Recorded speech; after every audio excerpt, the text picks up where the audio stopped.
नमस्कार दोस्तों।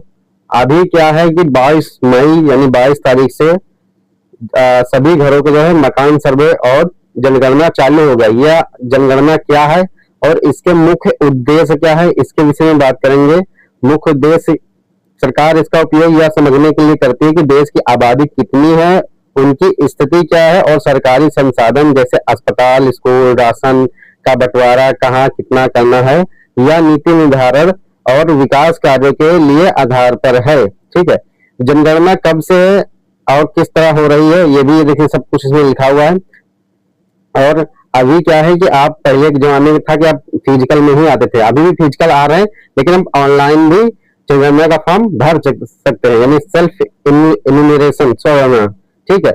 मकान सूचीकरण HLO ये क्या है, ये सबसे बड़ी सभी के लिए दिक्कत हो रही है। HLO ये क्या है, मकान सूचीकरण, इसके विषय में भी बात करेंगे। आपको ऑनलाइन अगर फॉर्म भरना है तो उसको भी हम बता देंगे। किराएदार अपनी जनगणना कैसे करवाएं, जैसे कि आपका गांव वहां है और आप रहते हैं वहां है, दिल्ली में गांव है या कहीं भी उन्नाव में, तो बहुत फासला है यानी डिस्टेंस है, तो आपकी जनगणना कैसे होगी ये भी हम बताएंगे। जनगणना में क्या और कैसे सवाल पूछे जाते हैं, ठीक है, वो 30 सवाल पूछे जाते हैं। व्यक्तिगत जानकारी, आवासीय विवरण, सुविधाएं, विशेष जनगणना अधिकारियों के रिपोर्टिंग क्या है, ये भी हम बात करेंगे। ठीक है, तो वीडियो हम स्टार्ट करते हैं और आपको हम ले चलते हैं अपने वीडियो की ओर। और वीडियो अच्छी लगे तो लाइक एंड सब्सक्राइब कर दीजिएगा। और आपको अब इस वीडियो स्टार्ट करो। देखिए, जनगणना किसी देश या भौगोलिक क्षेत्र में रहने वाले लोगों की गिनती और उनके सामाजिक आर्थिक आंकड़ों को एकत्र करने की प्रक्रिया है। ठीक है, यानी कि जनगणना वो है कि जिसे किसी भी देश के सभी क्षेत्र यानी सब देश के पूरे देश में रहने वाले सभी लोगों की गिनती और वो सामाजिक आर्थिक आंकड़ों को एकत्र करने की प्रक्रिया को जनगणना कहते हैं। ठीक है, यानी पूरे देश के सभी जितने भी लोग हैं उनको कितने लोग हैं, तो उनकी अकाउंटिंग और प्लस क्या सर्वे में किसको लाभ मिला, योजना को, किसके मकान कच्चे पक्के हैं, बहुत सी सारी चीजें उसमें भी आगे हम बताते हैं। लेकिन मुख्य उद्देश्य क्या है, मुख्य उद्देश्य सरकार इसका उपयोग यह समझने के लिए करती है कि देश की आबादी कितनी है। ठीक है, सबसे पहला ऑप्शन तो आपको यही मिल गया आंसर कि सरकार यह उपयोग इसलिए करती है समझने के लिए कि देश की आबादी कितनी है, उनकी स्थिति क्या है और सरकारी संसाधनों जैसे अस्पताल, स्कूल, राशन, ठीक है, इनका बंटवारा कहाँ और कितना करना है।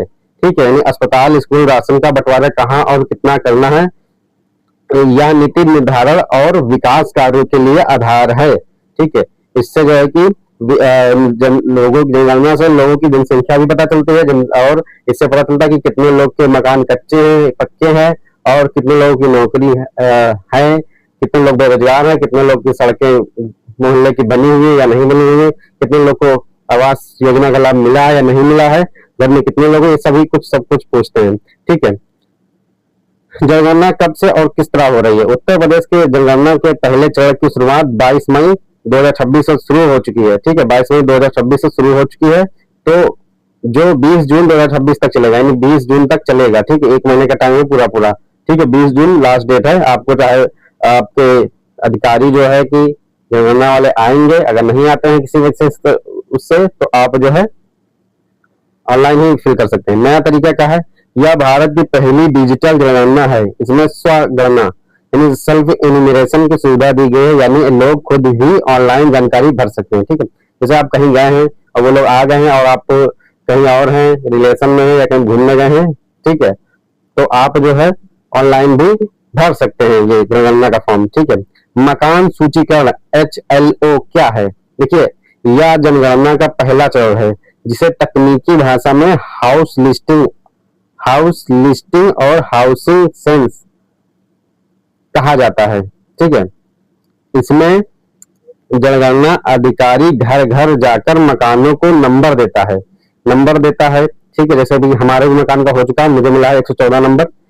ठीक है, तो घर घर जाकर मकानों को नंबर देता है और यह जानकारी जुटाता है कि घर किस स्थिति में है। ठीक है, पक्का है या कच्चा है, घर का उपयोग किस काम के लिए हो रहा है, आवासीय है या व्यवसायिक के लिए हो रहा है। ठीक है, यानी कि मकान का जो सर्वे है वह जो है कि घर घर जाकर मकानों का नंबर देते हैं और यह जानकारी देते हैं कि घर में किस स्थिति में, यानी मकान जो है आपका कच्चा है कि पक्का है ये देखते हैं, और जो मकान है उसमें कोई रहता है या नहीं ये भी देखते हैं, और घर में उपलब्ध सुविधाएं जैसे शौचालय, पेयजल, बिजली, क्या क्या इनके पास सुविधाएं हैं, ये सब कुछ देखता है।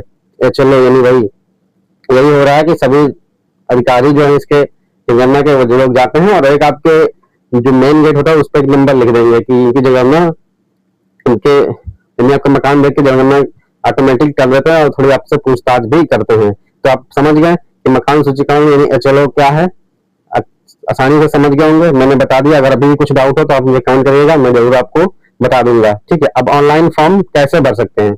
जो लोग स्वयं अपनी जानकारी दर्ज करना चाहते हैं वे आधिकारिक पोर्टल se.cemsus.government.in पर जाकर भर सकते हैं। ठीक है, प्रोसेस क्या है, पोर्टल पर जाकर अपने राज्य का चयन करें, परिवार के मुखिया का नाम दर्ज करें। ठीक है, आपको सबसे पहले अपने राज्य का नाम, फिर अपने मुखिया का नाम, फिर मोबाइल नंबर, फिर ओटीपी सत्यापित करें और मैप पर अपने घर की लोकेशन मार्क करें। इसके बाद पूछी गई बुनियादी जानकारी सारी भरना है आपको। ठीक है, और ये तो ऑनलाइन तरीका आपको बता दिया। जैसे कि आप कहीं अभी गर्मी चल रहा है, बहुत से लोग ऐसा होगा कि घर पे रहेंगे नहीं, बाहर घूमने जाते हैं, क्योंकि यही 1 महीना होता है पूरे साल में घूमने का।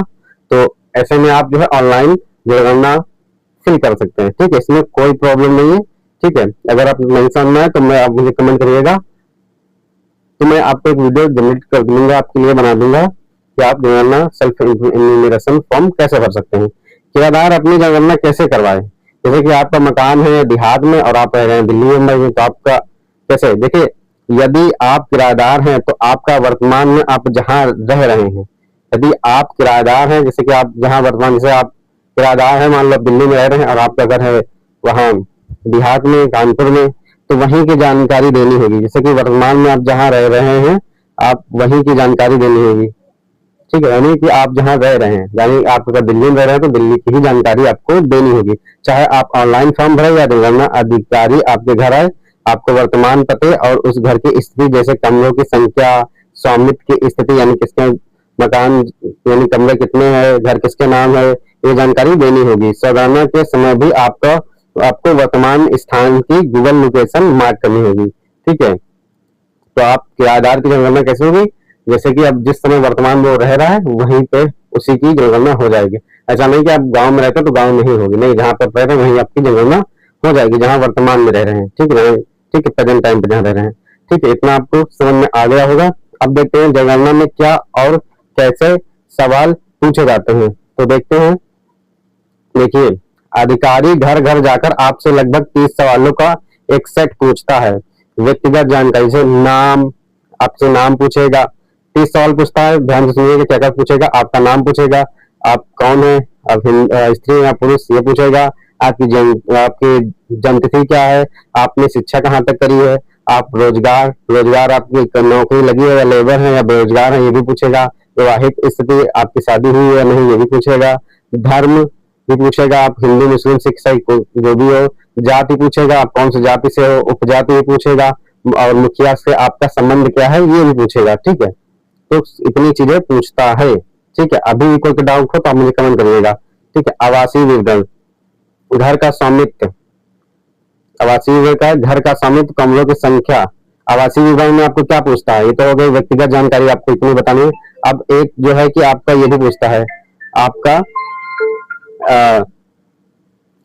जो है कि घर का स्वामित्व, कमरों की संख्या, छत दीवारों की सामग्री, यानी घर का स्वामित्व पूछेगा, कमरे की आपका घर कैसा बना है, आपके कमरे की संख्या कितनी है, छत दीवारों की सामग्री, छत दीवारों यानी छत की लंबी है, दीवारें कितनी है, यानी पूरा आपका स्ट्रक्चर सब उसमें लिखता है कि घर पक्का है, कच्चा है, कितने कमरे हैं, छत की कच्ची है पक्की, ये भी पूछेगा। और प्लस ये हो गई आवासीय जानकारी, व्यक्तिगत जानकारी जो मैंने बता दी। और सुविधाएं, इस सुविधाएं में क्या क्या पूछता है, संपत्ति आपकी क्या है, टीवी, वाहन पूछेगा, आपके पास टीवी है, वाहन यानी गाड़ी है क्या, आपके पास इंटरनेट यानी कि आपके पास जो वाईफाई वगैरह होता है वो आपके यहाँ लगा है क्या, आपके यहाँ शौचालय की सुविधा है क्या यानी बनी हुई है, ये पूछेगा। बिजली की उपलब्धता आपके पास है कि नहीं है, ये भी पूछेगा। और और आपसे कई सारे सवाल पूछेगा। तो इस बार विशेष, इस बार इसमें लिव इन जोड़ जो ट्रांसजेंडर परिवार का डेटा भी शामिल किया गया है। इस बार इसमें लिव इन जोड़ो और ट्रांसजेंडर परिवारों का भी डाटा, यानी उनका जो है किन्नर जो होते हैं उनका भी डाटा जोड़ा गया है। तो आप ये समझ गए हैं कि कुल मिला के 30 सवाल में से व्यक्तिगत जानकारी, जो कि मैंने ये लिखी, आवासीय जानकारी ये मैंने बता दिया, सुविधाएं क्या क्या पूछेगा, ये सब टीवी फ्रिज जो भी है सब कुछ पूछेगा। ठीक है, इतनी ये 30 क्वेश्चन इसी में करता है।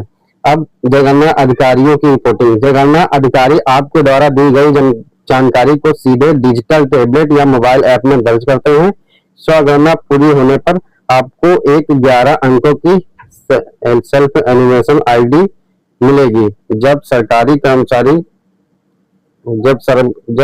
कर्मचारी सत्यापन के लिए आपके पास आएंगे तो आपको यह आईडी दिखानी होगी। ठीक है, इसके बाद अभी आपकी रिपोर्टिंग करें, फिर सत्यापन भी होगा कि आपने अपना जो वो हुआ क्या कहते हैं, जो जनगणना में डिटेल्स दर्ज कराई हैं वो आपने कराई है नहीं कराई है, ये इसका भी सत्यापन होगा। ये सबसे बड़ा पॉइंट है।